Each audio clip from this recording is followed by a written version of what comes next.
Hello এবং নমস্কার। Coffee দেখবেন দুরকম হয়।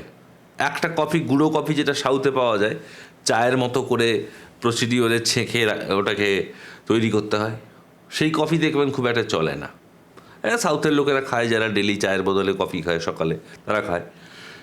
কিন্তু আমরা যেটা প্রেফার করি সেটা হচ্ছে ইনস্ট্যান্ট কফি, অর্থাৎ গরম জল করলেন, তাতে দুধ আর কফি ঢেলে সঙ্গে সঙ্গে কফি তৈরি 2 মিনিট। নুডলস 2 মিনিট, নুডলস 2 মিনিটে তৈরি। অর্থাৎ আমরা সবসময়ই ফাস্ট পেস লাইফ লিড করছি।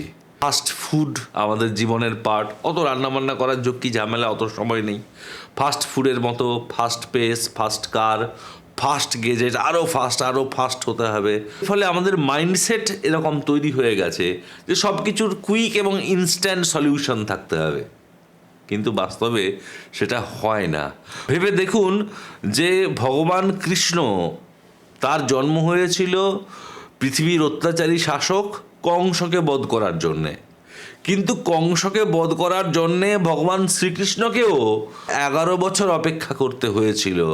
ভাবুন, হেলেনকে নিয়ে যে গ্রিক এবং ট্রয়ের যুদ্ধ হয়েছিল, যেটা নিয়ে ইলিয়াড মহাকাব্য লেখা, সেটা হয়েছিল 10 বছর ধরে যুদ্ধ হয়েছিল।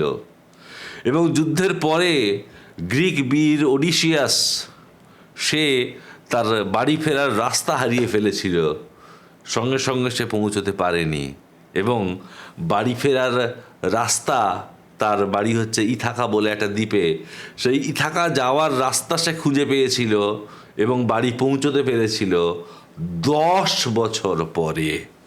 তাহলে আমরা এত অধৈর্য হয়ে যাচ্ছি। আমার ছেলে এক্ষুনি পড়ে মুখস্থ করে ফেলবে, আমার ছেলে এক্ষুনি 2 দিনে দক্ষ সাঁতারু হয়ে যাবে, আমার ছেলে 5 দিন ট্রেনিং করেই রোনাল্ডো হয়ে যাবে, আমার ছেলে 1 মাস ক্লাবে খেলেই IPL অকশনে চান্স পেয়ে যাবে।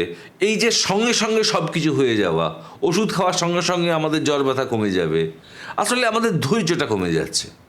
এবং আজকের দিনে সায়েন্স বলছে, যেটা রামকৃষ্ণদেব আগে বলেছিলেন, যে এটাকে ট্যাকল করার উপায় হচ্ছে ডিলেড ম্যানেজমেন্ট। অর্থাৎ কিছু কিছু জিনিস রয়েছে যেটা সমাধান হতে অনেক সময় লাগে, ধৈর্য ধরতে হয়, পেশেন্ট হতে হয়। আবার কিছু কিছু সমস্যা রয়েছে যার সমাধান আদৌ হয় না। আপনাকে এটা মানতে হবে যে পৃথিবীতে সব সমস্যার সমাধান হয় না, অথবা ধৈর্য ধরতে হয়। সময়ই হচ্ছে বেস্ট বেকার।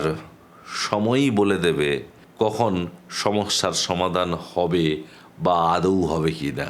তাই অধৈর্য না হয়ে সময়ের হাতে ছেড়ে দিন। যখন রামচন্দ্র, তিনি সীতাকে উদ্ধারের জন্যে অভিযান শুরু করলেন, তিনি অপেক্ষা করেছিলেন মালওয়ান হিলসে 4 মাস, কারণ ওই 4 মাস বর্ষাকাল চলছিল, যে সময় বাইরে বেরিয়ে যুদ্ধ বিগ্রহ করা সম্ভব না।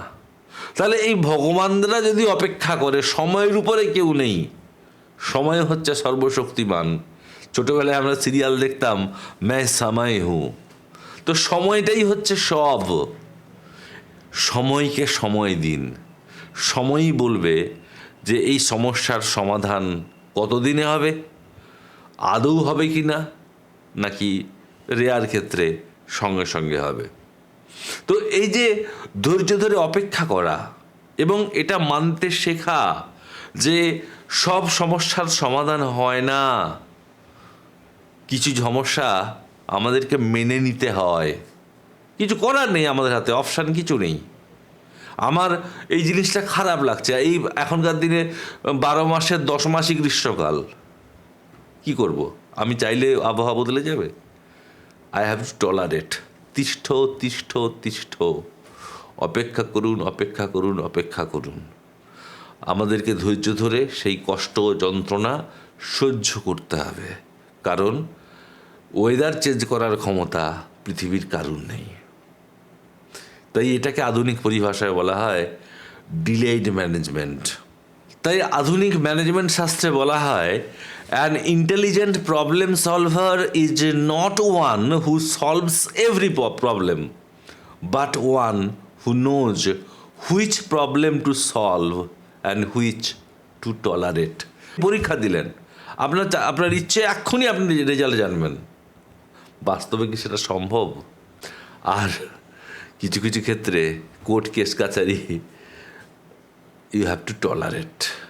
আপনাকে মেনে নিতে হবে যে কুইক প্রবলেম সলভিং মেথড বলে কিছু হয় না, সঙ্গে সঙ্গে সমস্যার সমাধান হয়ে যাবে এমন কিছু হয় না।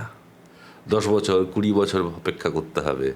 এই সুপ্রিম কোর্টে কদিন আগে একটা মামলার শুনানি হলো, যে মামলাটা নাকি চিফ জাস্টিস ডিওয়াই চন্দ্রচূড়ের লাস্ট শুনানিগুলোর একটা, সেটা 20 বছরের পুরনো মামলা, তার সলিউশন হলো। জানি না যারা মামলা করেছিলেন 20 বছরে তারা কতটা বদলেছেন। ফলে সমস্যা সময়ের হাতে ছেড়ে দিন, জীবনকে অযথা কমপ্লিকেট করবেন না। ভাববেন যে আপনার হাতে কিছু নেই, যেটুকু আপনার হাতে রয়েছে আপনি সেটুকু করতে পারেন। যেটা আপনার হাতে নেই, কারেন্ট কখন আসবে আপনার হাতে নেই, ট্রেন লেট করবে কিনা আপনার হাতে নেই, এবং আপনাকে কেউ লিখেও দেয়নি যে আপনার জন্য ট্রেন কখনো লেট করবে না, আপনার জন্য বাস কখনো পাংচার হবে না। সুতরাং এই যে সমস্যাগুলোকে মেনে নিতে শিখুন, এটাই হচ্ছে ডিলেইড ম্যানেজমেন্ট, যেটা আজকের দিনে আমাদের ভীষণ দরকার। তাই চেষ্টা করুন ফাস্ট ফুড অ্যাভয়েড করতে, বাচ্চাকে ধৈর্য ধরতে শেখান। বাচ্চা মাঝরাতে আবদার করলো এক্ষুনি আমার চকলেট চাই, আপনি সঙ্গে সঙ্গে ছুটলেন চকলেট কিনতে, যা চাইলো সঙ্গে সঙ্গে আপনি হাজির করে দিচ্ছেন, কোনোভাবেই করবেন না। আপনি পারবেন অবশ্যই, বাচ্চা যেটা চাইছে আপনার আর্থিক সঙ্গতি রয়েছে সেটা কিনে দেওয়ার, বা পাশে দোকান খোলাও রয়েছে, আপনি তাকে অপেক্ষা করা শেখান। 2 দিন 3 দিন পরে তাকে দিন। তাতে দুটো জিনিস হয়, এক, বাচ্চা পেশেন্স শেখে, ধৈর্য শেখে, অধৈর্য হলে যে কোনো লাভ হয় না সেটা সে বুঝতে পারে। 2, সে জিনিসের মূল্য দিতে চায়। আমরা সহজে যেটা পেয়ে যাই আমরা কেউই তার মূল্য দিই না।